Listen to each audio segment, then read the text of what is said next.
I don't write material. Funny things happen to me in the course of a day, and I just make notes. Kevin Hart, comedian. I love the kind of laughter that creeps up on you and erupts in a moment when you absolutely should not laugh. Like when you're 10 years old, sitting in church and watching a person across the aisle nodding off, slowly slumping sideways, and suddenly their glasses flip off their nose. Wink wink. Seriously though, bursting into uncontrollable laughter is one of my favorite things. I love laughing until my face hurts and tears stream down my face. The kind of laughter that renders you incapable of doing anything but laugh. I mean, who doesn't like that? Please join us. What? #MTalkWork Twitter win, November 4th at 1 p.m. It was a morning event and, while waiting to enter the venue, we stood around, drank coffee, and chatted. A few of us were standing in a circle when my colleague, Herman, began telling a joke. One sentence into the joke, the CEO joined our group and stood opposite me. As I took a sip of my coffee, Herman delivered the punchline, and it was truly hilarious.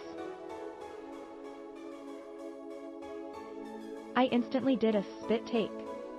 In other words, I spewed coffee all over myself, the CEO, and everybody within striking distance.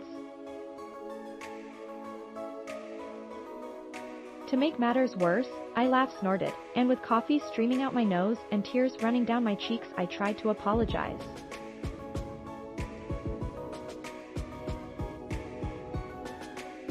This, of course, was drowned out by the raucous laughter coming out of doubled-over bodies in our little circle and from everybody around us.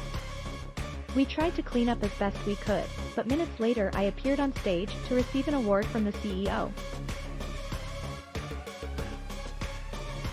Yes, the same one I just baptized with coffee. He was very generous about the whole thing. After handing over my award, he pointed to our coffee-stained clothes and quipped, "Yes, we were together, and the evidence shows that we had our clothes on." Laughter seeped into every corner of that room, and pretty much the rest of the function. I once arrived at work with mismatched shoes. One brown. One black. Instead of dismay, I turned this into our first office mismatch day. Of course, when asked about my clashing shoes, I responded, "What do you mean? I have another pair at home just like them." Mike's wife, Susan, once hired a singing clown and a person in a chicken suit for a surprise birthday serenade in his office while his team looked on. The singing of "Happy Birthday" concluded with the chicken cracking a confetti-filled plastic egg on his head. He said that the entire office loved his birthday surprise, and they laughed about it for weeks. He says there's a moral to both stories. Being the punchline of the joke, especially if you're the manager, can boost morale, lighten the mood, and bring the laughs. Don't fear the funny. Recruitment gone wrong in her early HR career, Sarah Harvey was responsible for administering a busy recruitment process. One day I was on an interview panel with two very serious engineers, Sarah remembers.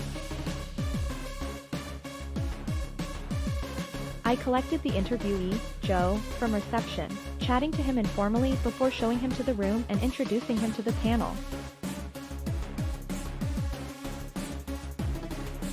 The interview started with an introductory chat around his application and CV, and questions about his current job.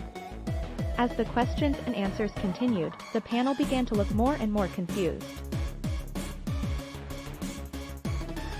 The answers given seemed very odd compared to the information on the CV. As things progressed, it became clear that the person in front of us didn't have the experience or skills for the role we were recruiting for.